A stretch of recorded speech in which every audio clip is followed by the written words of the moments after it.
Hello, agents, and welcome to our special panel from DC to Brooklyn. Here we will take a look at what we've achieved this year and what lies ahead. I am Anis Palm. I am a community developer, and I will be your host today. Whether you're a veteran or just joining the fight, here's a quick briefing. Tom Clancy's The Division 2 is a tactical RPG action set in the world rebuilding after a devastating pandemic. You play as an elite agent of the Strategic Homeland Division, a group of civilian operatives activated to restore order when society falls. Today, we will discuss the battle for Brooklyn and our upcoming seasons. Don't forget that tomorrow will be the day we share with you an update regarding our new upcoming Division 2 project. But first, to dive deeper into what happened this year in the Division 2, let me introduce our panelists. Yannick Bonchereau, our creative director. Hello. Hello, everyone. To warm you up and everyone to get to know you, let's start with some official introductions. Can you tell us a little bit about yourself? What is your role on the project? How long have you been here? Sure. I'll go first. That's okay. Hello, everyone. Super happy to see you. I hope all of you have played The Division at some point in your life. If you haven't, it's not too late. You can still do it. We have many years ahead of us, so now is a good time to start. My name is Yannick. I'm the creative director on The Division 2. I've been with The Division for a bit more than 10 years now.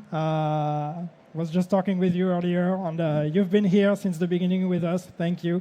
Maybe some other of you here. I started as a community developer myself on the first game, and now I'm the creative director.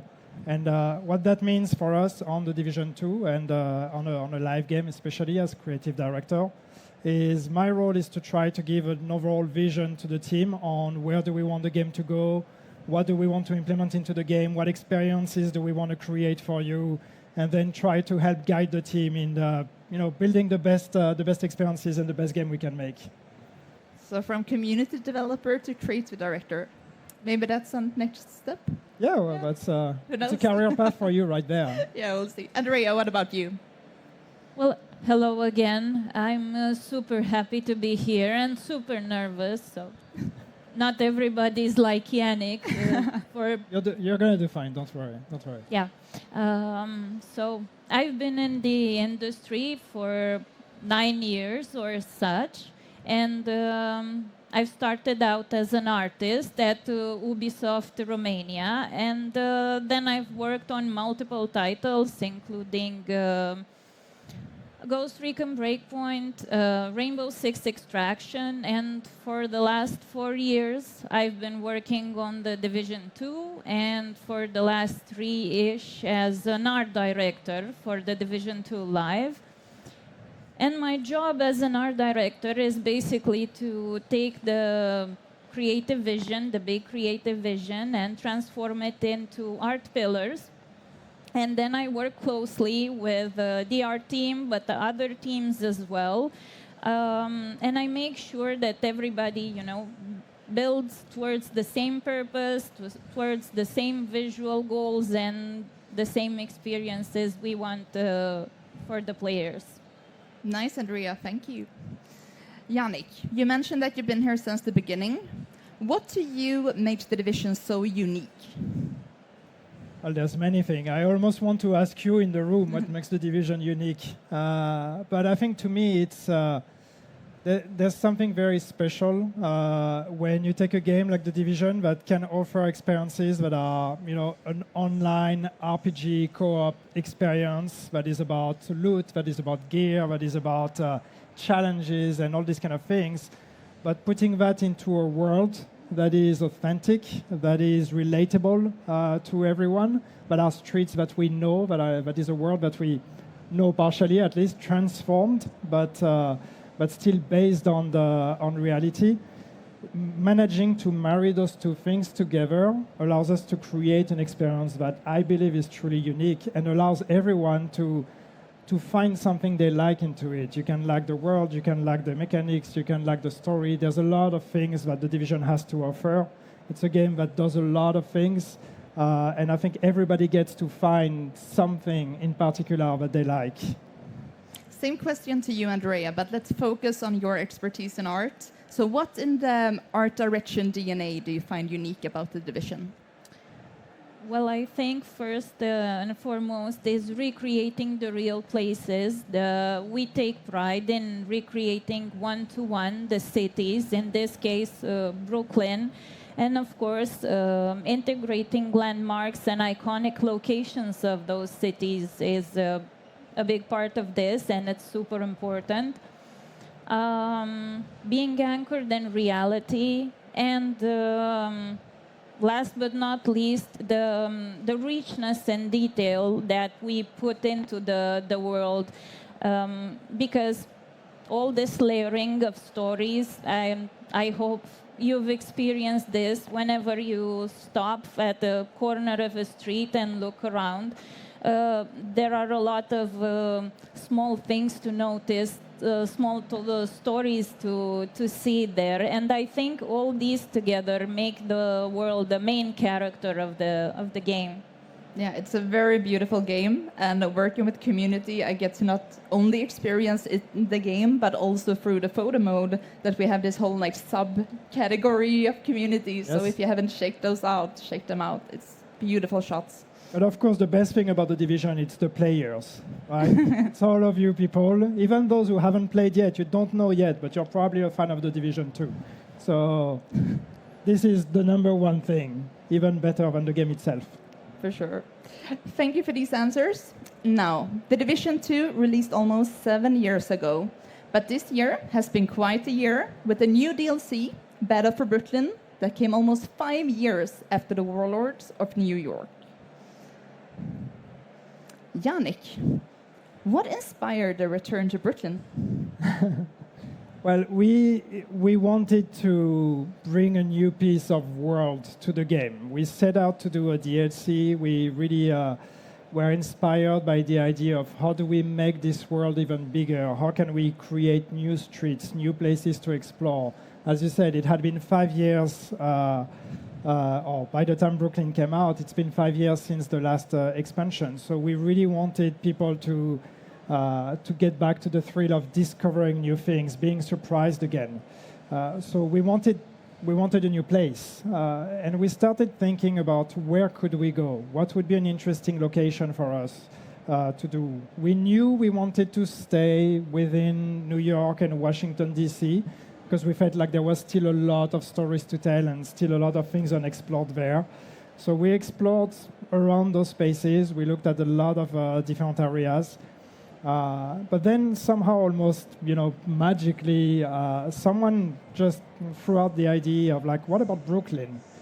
And I think I remember that moment. The moment that person said that, it kind of all clicked. Suddenly, we all realized, yes, Brooklyn is the right place for us, because what Brooklyn gives us, it's an opportunity to explore or to go back to kind of the roots of the Division.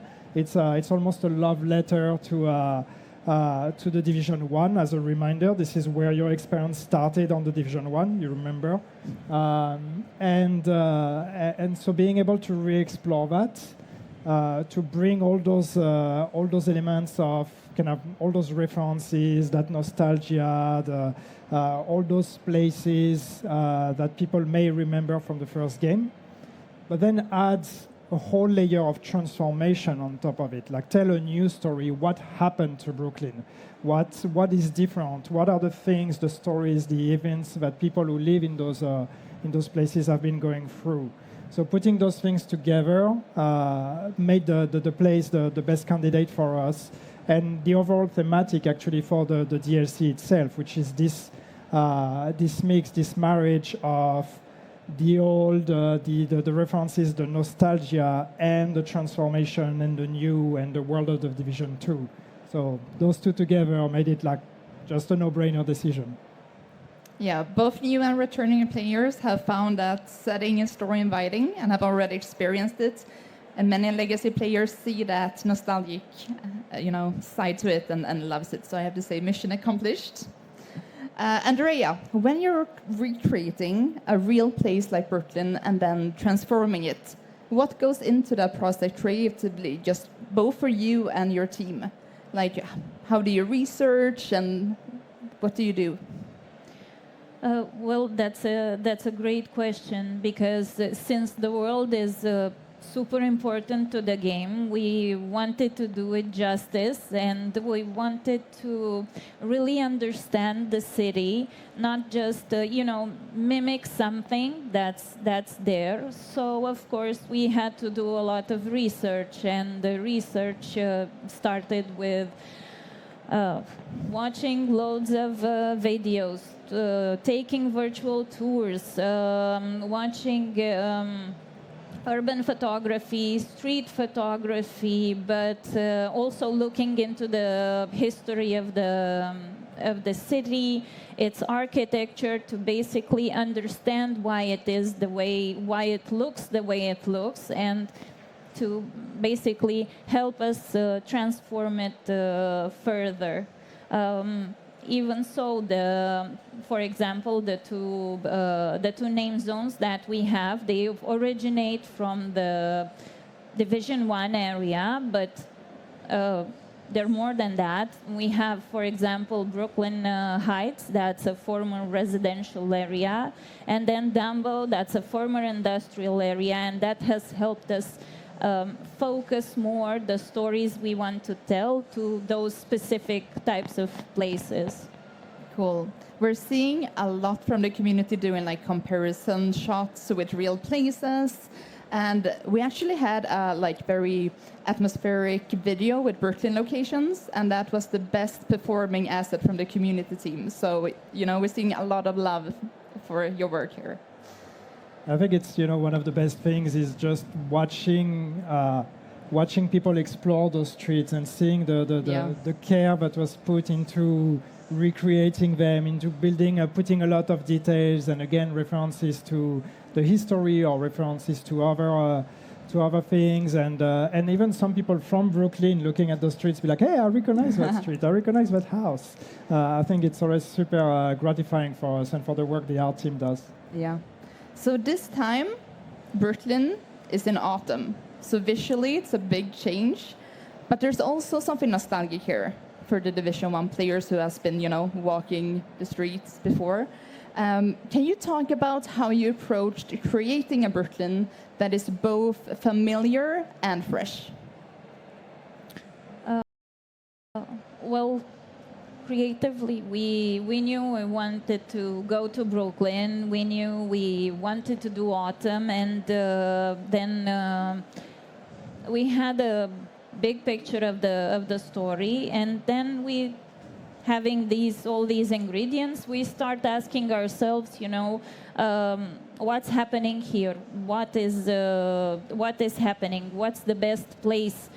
For example, the community of Brooklyn is a big part of the story, and we started asking ourselves, how they would relate to the place, and this is where the research comes in, because, of course, to show the community being active in the world. We had to think about what they would do different. Usually the world of Division is messy, it's dangerous, it's quite chaotic. And of course, if we would have people here that would care for the place, they would clean it up, they would organize it, they would basically take care of it. And moreover, the way they use each and they set up in each of the name zones is tailored. So, for example, in Brooklyn Heights, where we have the residential areas, they're using the inner courtyards of those buildings to set up water collection devices and to set their camps there. And in contrast, in Dumbo, there are lots of industrial buildings, big buildings with big flat roofs, and we thought those would be great places for rooftop gardens. Basically, they need to earn their livelihood. They need to grow food, And of course, since we're in autumn, there are also pumpkins. I think the players have noticed the pumpkins. Yeah. Yeah, but Which we can destroy. yes, You can blow up the pumpkins. yes, you can blow up the A pumpkins. lot of technical work went into the explosion of the pumpkins. Yes. Priorities. Yeah. Yes, actually it did. But autumn is not only about the pumpkins, you know. It also connects with the story. It's a way to emphasize the story, for example, because we picked that moment in autumn where everything is really beautiful and really colorful, and with yellows and oranges and browns and nice yellowish light there. And I think this kind of matches with the optimism that the community brings to the story.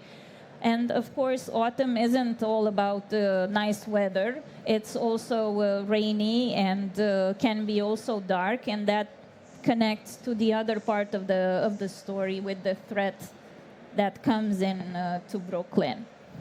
And last but not least, you know, everybody remembers from Division 1 the snow. It's, you know, snow everywhere, but visually snow works to offer contrast, you know, to show the way, to show what's important in the scene. And we wanted to echo that in Brooklyn in the way we used autumn and in the way we used the leaves, especially on the ground, which we tried to, you know, help the players' eyes through the scene. You mentioned story there, and I want to dig a little deeper. I mean, it dropped in May, so I think that we can deserve to go into some spoiler territory. If somebody has not played Battle for Brooklyn yet, or are very spoiler sensitive, you can cover your ears or mute for those watching the stream. I can do a little wave when we're done. So Yannick. Yeah. Yes. Tell us about the campaign structure and story here. And Andrea, please jump in when it comes to missions. Share everything that you wanted to share pre-release, but you couldn't. Okay. I feel like I want to ask, how many people did play Battle for Brooklyn? Oh, that's okay. That's not bad. Those who did not raise your hands, if you intend to play Battle for Brooklyn, which you should because it's amazing, cover your ears. Or don't. It's fine.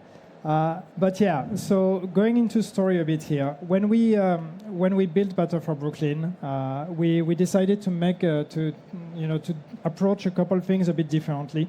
We knew it would be a limited experience in size. So one decision we've made is to actually approach the story in a linear fashion, which for a Division experience is a bit different from what you may be used from Division 1 or Division 2 or Warlords of New York. Those experiences are usually very open, and you get to choose in which order you can do things.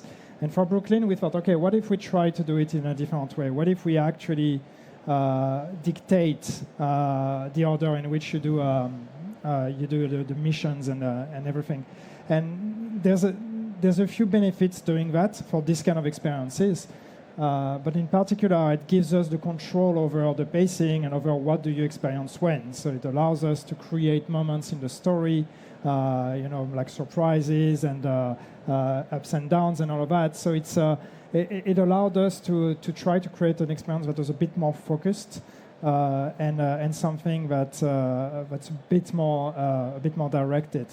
And it in a way, that's what allows us to also bind things together. If you've played, again, Battle for Brooklyn, you may remember you do the cleaners mission in the refinery, and at the end of that mission, we tell you, oh, something's happening at the settlement, we're being attacked, you have to come.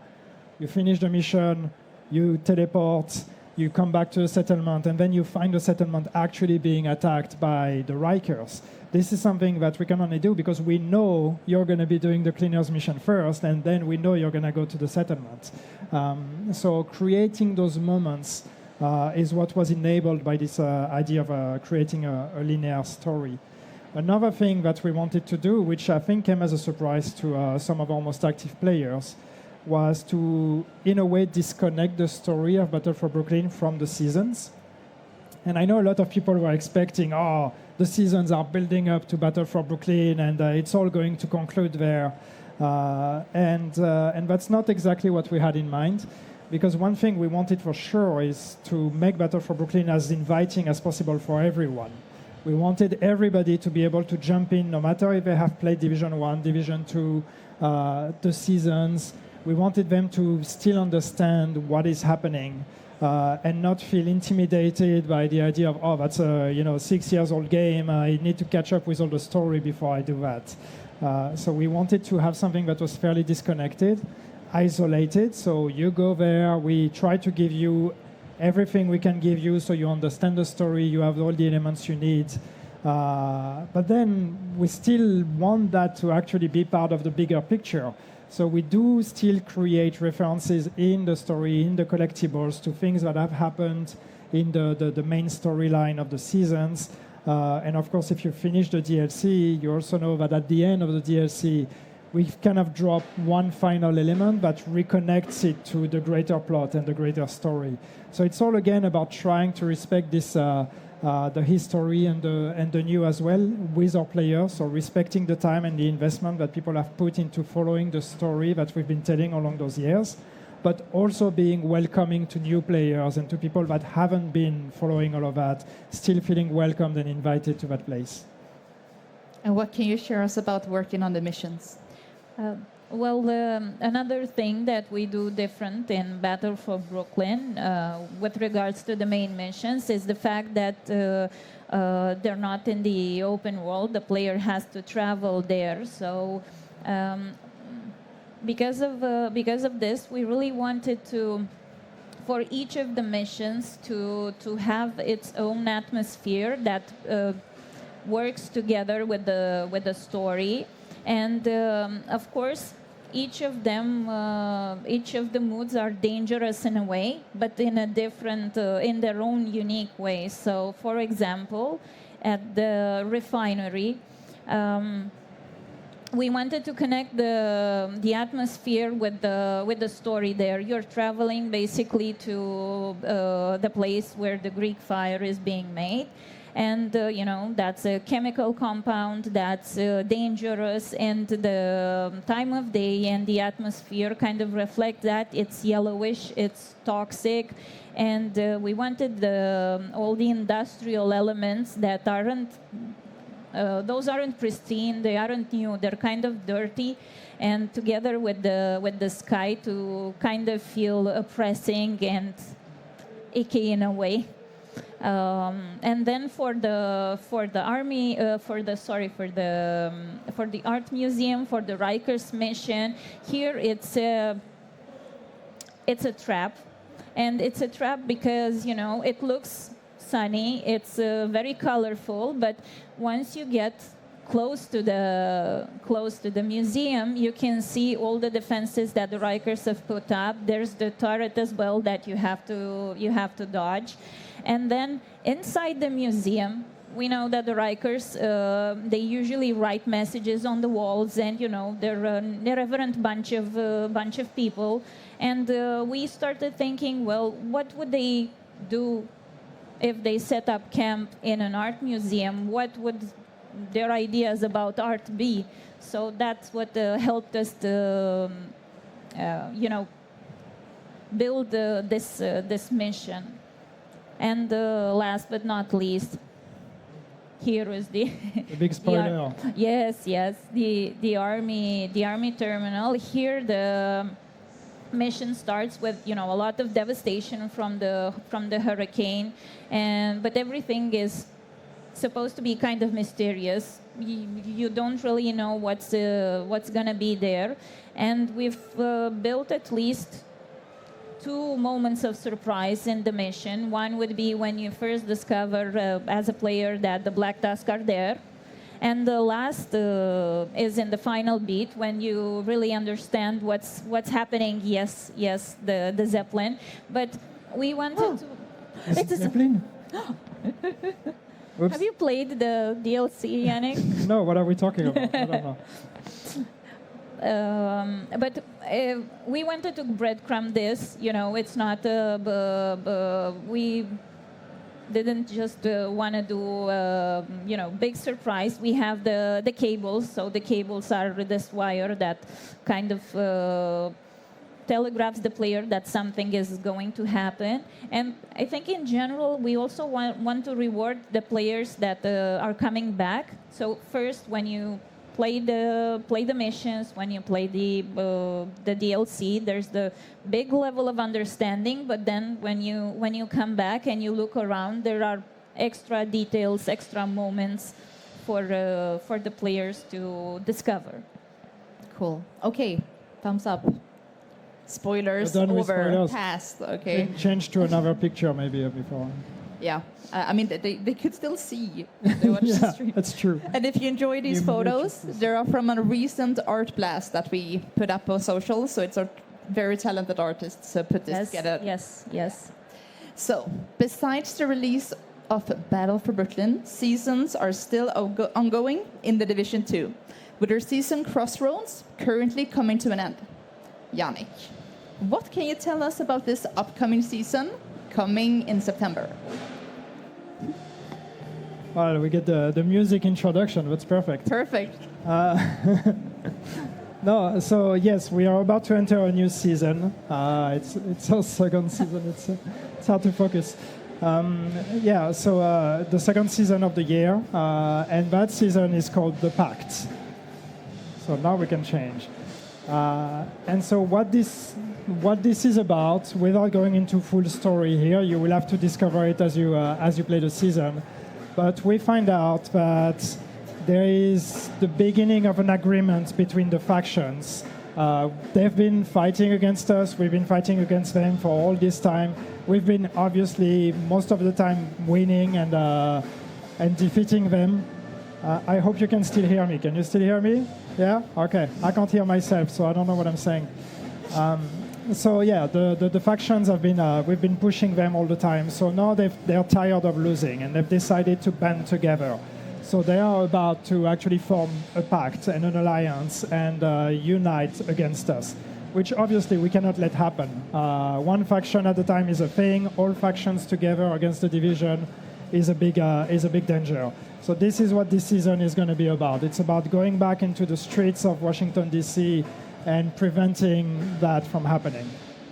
And I think that we have something to show. Yes, we do. Yes, cue trailer. Time and again, our enemies have risen up. Time and again, you've beaten them back. You've held the worst this world has to offer at bay. Carved out safe places where people can build new lives. But our enemies are getting tired of losing. Now, 3 of our greatest threats are joining forces against us. The hyenas, the outcasts, and the true sons. We've never faced a threat on this scale before. The streets of DC are on fire.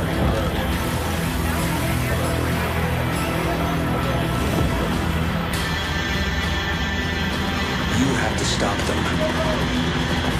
You have to break the pact.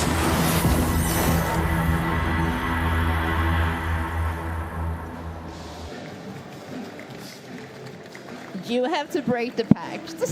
That's what it said. You have to break the pact, in case you didn't hear. People online at least hopefully heard. So, Can yes. you tell us a little bit more what's new to this season? Yeah, so as this is about pushing against the factions, this is about the streets of DC. The idea of territory control is a very important part of that season, and a lot of the mechanics we have are about this. And it comes with one new feature that we call retaliation. And that feature is a way for us to make the open world a bit more reactive to what you do.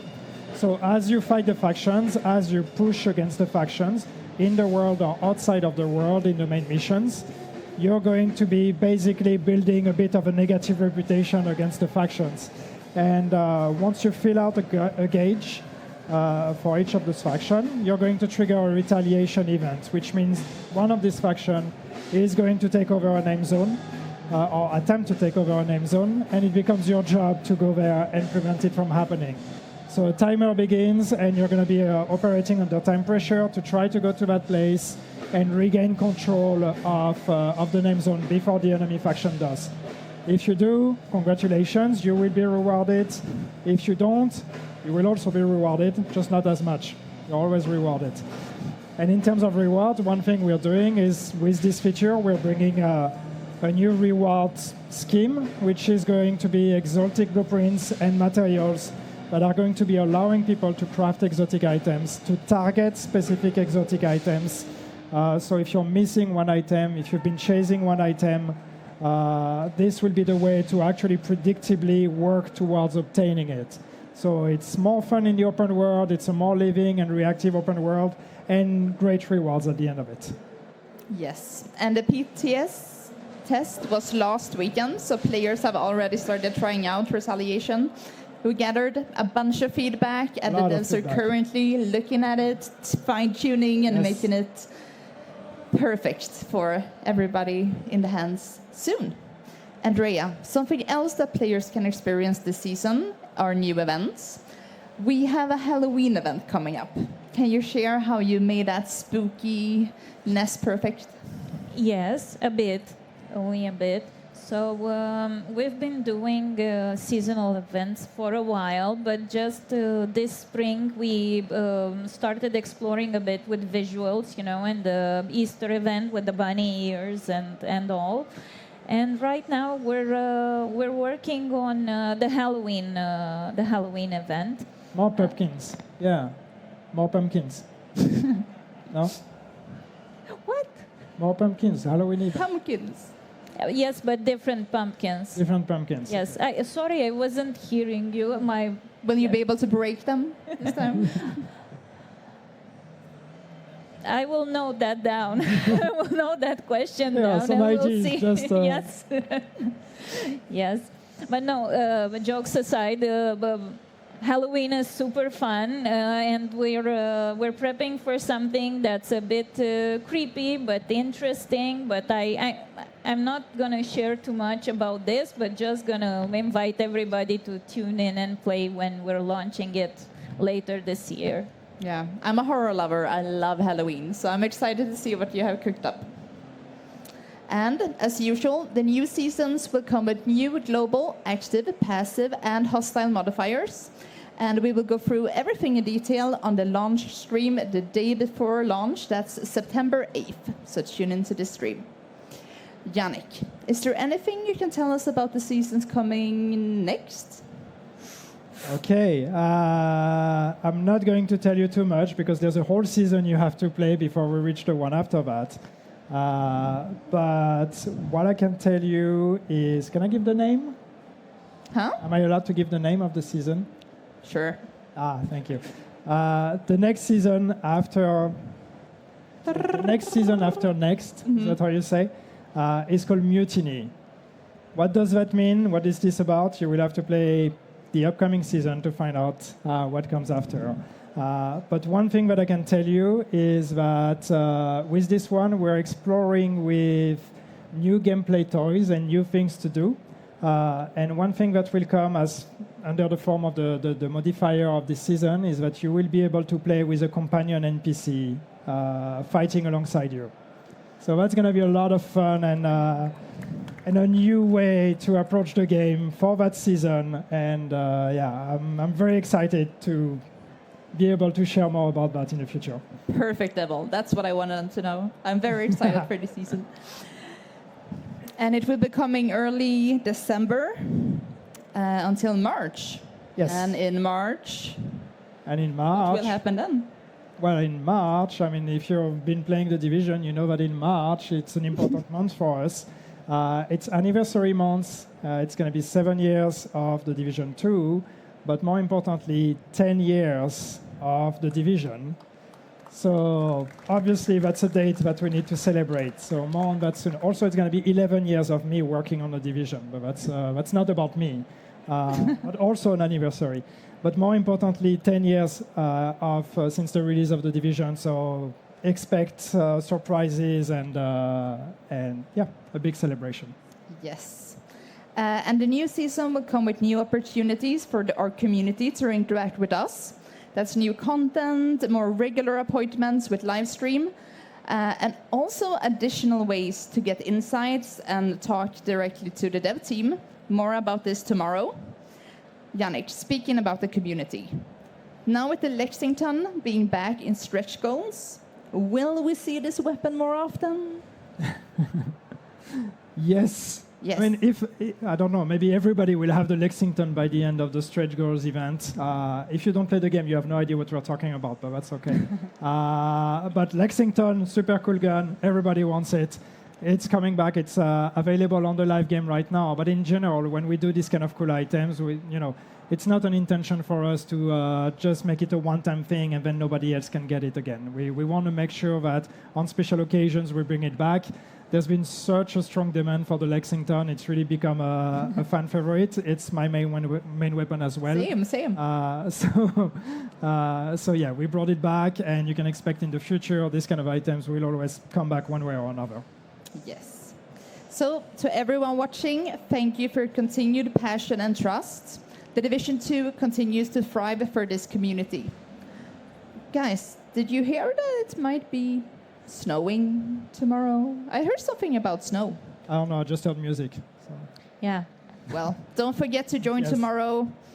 We will have a new panel that will be focusing on the future of the Division 2, community collaboration, updates on the Division resurgence, and whatever this could be. Whatever Don't miss this it. is, I have no idea. You have no idea. Oh, maybe I do. We'll see tomorrow. Okay. Thank you, guys. Thank you. Thank you.